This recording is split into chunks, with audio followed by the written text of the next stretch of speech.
Obinago, ndị mbụ na ndị egede. Obinago, ndị mbụ na ndị egede. Obinago, ndị mbụ na ndị egede. Obinago, ndị mbụ na ndị egede. Ekwa kilu,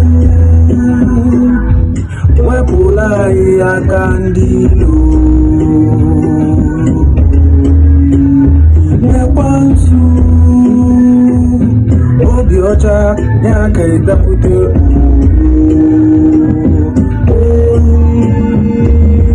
Obinago, ndị mbụ na ndị Olisa, onye ya jadu ka ị na-atọ asọ mma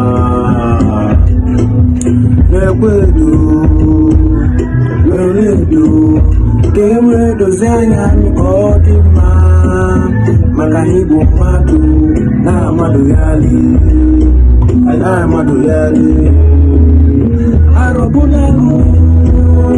arọbụnago